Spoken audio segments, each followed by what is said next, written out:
Hey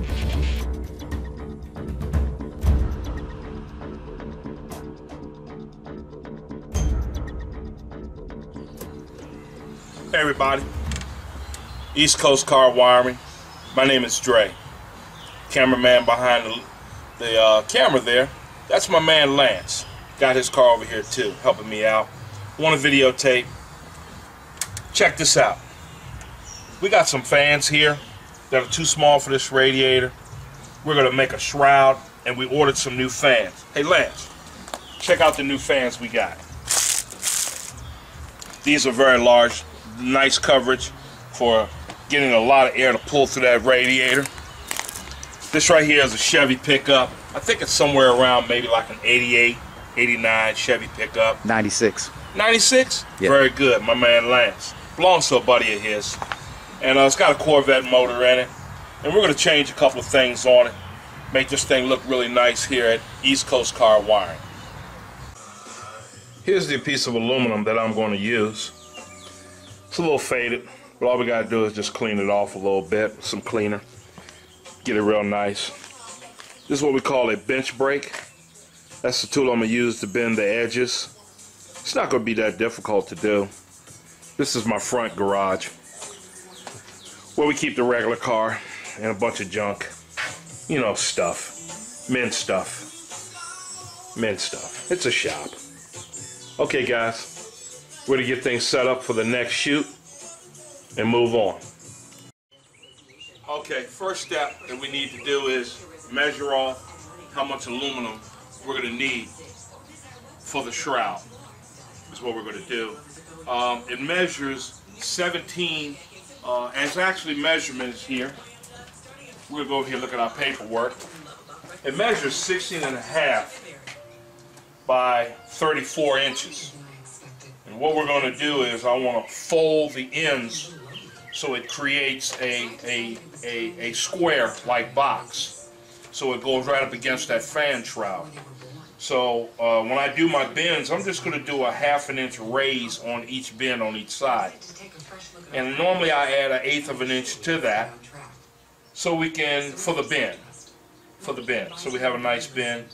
So my final measurement of measuring my square that I'm going to cut out, 17 5/8 inch by 34 5/8 inch is what we're going to do. So we're going to cut that out and get it prepped and ready, all the measurements, so we can put it in the bench brake and bend the ends on them. Real nice crisp bends. That's why I got the tool here. Does a real good job. So not everybody can have one of these, but Harbor Freight sells them if you can get one, or you can buy the metal, take it to a metal shop and have them bend the edges for you. There's some other conventional ways I'm sure other people have on YouTube about bending aluminum without spending $500 for a bench brake. So we're going to get busy here and bend this up, and then we'll be back to show you the next phase of the job. Alright, this is the Harbor Freight bench brake. It has about a 4-foot, 48-inch long bending capacity. Didn't need anything any bigger than that for home use. It's a great tool to have. I got that piece of aluminum here. Hey Lance, you can come in a little closer and I'm going to show you the piece of aluminum here. I already bent one edge. Makes a real nice crisp edge. That's what I like about that tool for doing floors in cars and all kinds of stuff. So has a nice edge. Now I'm going to show you on the front here how I bend it. You set it up, put it in. And I normally, to make sure if I got a straight edge, I normally measure where I'm going to put it so I can get both of them exactly right. Is what I do. And then what you do is you clamp it down with these, and then you just bend up on it. And it bends it real nice and crisp. Sometimes you can go a little too far, but learn to get used to it. Don't use it all the time. But again, safety glasses, safety gloves. Well, I got one safety glove on right now. But hey, listen, I'm no expert at this. I'm sure there are people who bend this material every day and do it all day long, and they know more than me. I don't use it enough to have that much practice, but I got the basic fundamentals of how to use it. So if you get one, you're using it at home, you'll learn the same basic fundamentals too. Okay, listen up. All right, I got it made. It's a little crude, but it looks all right. It's pretty good. All aluminum structures, nice and strong. What we did was we put the fans on there, mapped out where they're going to go exactly. Take a tape measure, start making, marks on where you want it to go. Always mark the top, or what's going to be the top, so you don't get, this thing upside down. Hold it up. Other side. But if you look here, I got top written. I wrote top on it. I got the circles. Now, when people are probably wondering, well, how did you make the nice, pretty circles? Well, it's very simple and easy. Simply take your fan and measure from the center point just to the fan edge, 7.5 inches. Then I take on there and I mark 7.5 inches from the center out. And I just took a real crude, I guess you call it a circumference tool. I just made it. Mark on the tool 7.5 inches, drill out the 2 holes, put the center hole in with something to hold it, put a pencil in, and just go around in a circle. It's a very simple process to do. Nothing real difficult, hard about that to do. Once you get it mapped out. Now, once I get my holes drilled out, what I'm going to do is to mount these, I'm not going to use any of the hardware that came with it. I'm going to drill holes in these 4 little points here. Then I'm going to take that, put it down here where I want it to go, map that out, put that right there, and then what I'm going to do is I'm just going to drill holes down in these 4 corners. It's very simple. Just get some screws, hopefully stainless steel. They won't rust, they'll look good. And then put stainless steel screws to it. This thing will be mounted to it. I'll be ready to mount it to the vehicle and get that done. And just to let you know, you wonder how you're going to get this to mount to the radiator. Very simple. Went to Home Depot, use angle iron, an angle, 1/2 inch by 1/2 inch aluminum. I'm going to rivet these pieces, right, one to the top, and I'm going to rivet one to the bottom. That's going to be my mounting.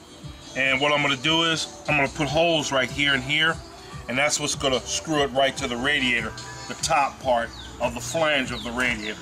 Not where the air comes through, not where the water flows through. We don't want to touch that area. And I'm going to do the same thing at the bottom. It's very simple. Never has to be repaired. Has to be done. It's very simple. Take out 2 bottom screws, 2 top screws, unplug these plugs, and you take it right out. And that's what we're going to do. I'm going to go over here to the car, and I'm going to show you something else we're going to change too that I thought would look a lot better. I didn't like all that tubing that they had for the air cleaner, so I'm going to put this on there, and we're going to just cut a piece of that tube and join this right together. I think that's going to look a lot better. It's going to look real good just like that. Fans will be right here, nice airflow. I'm going to talk to the customer about changing this pipe here, shorten it up a little something, just do a little something different, make it look good. The bottom one looks good. So that's basically what we're going to do. All right, everybody. I got it made, got it built. My friends tell me it looks pretty good. I put a strengthening bar in here so this thing wouldn't flex, is what I did, and worked out really good. I got the top angle aluminum on here for mounting that to it. It's really strong and it's not flexing, it's not bending. Looks pretty good.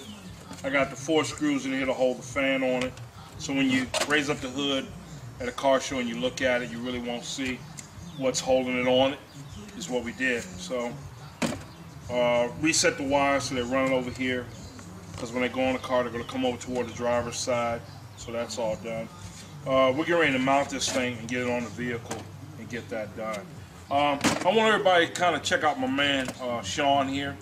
He's doing some programming a chip for a race car that we're working on here. That's in another part of our division, but he's doing some chip programming. So just want everybody to check him out. So all right, so back over here, like I said, we got this going. We're gonna start working on putting this in.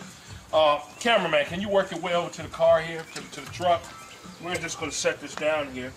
Everybody can see kind of like what it's gonna look like when it gets completed and get it in here. This is what we got. I think it's gonna look pretty good. Yeah, that's gonna fit good. This is actually our first dry fit, is what we're doing. A real dry fit, and it looks pretty good. I hope you guys think it looks pretty good. So we're gonna get it completed. All right, we got it all hooked up. Fans are in. Everything's working good. Looks good. Customer's already been contacted. We sent him some text pictures, and he likes it. So I made a change here. As I said, I was going to make this change. I think it looks a lot better with the filter right here at this bellow kind of diaphragm type of thing, whatever you want to call it. That's going into the tune port instead of coming off at a curve and coming down. Didn't look good. So I think it looks better up here, but I am going to put a bracket up here to secure it so it'll be more stable. Fans are in place. Bracketing is all looking good. The little ball that goes inside the radiator to tell the fans to turn on and off by the controller, that's all in place and looking pretty good. So it's working really well, worked out. I just got to build a bracket here to keep the radiator from moving, and that'll be the end of that. It'll be good, looking good, and ready to go. You probably heard the fans come on during the point of me talking during this segment. But job's basically complete. Looks good. Anybody wants to figure out, how to do this, East Coast Car Wiring. Go to my website. You can give me a hit, give me a call, and I'll help you through with it, or we'll build one for you. All right.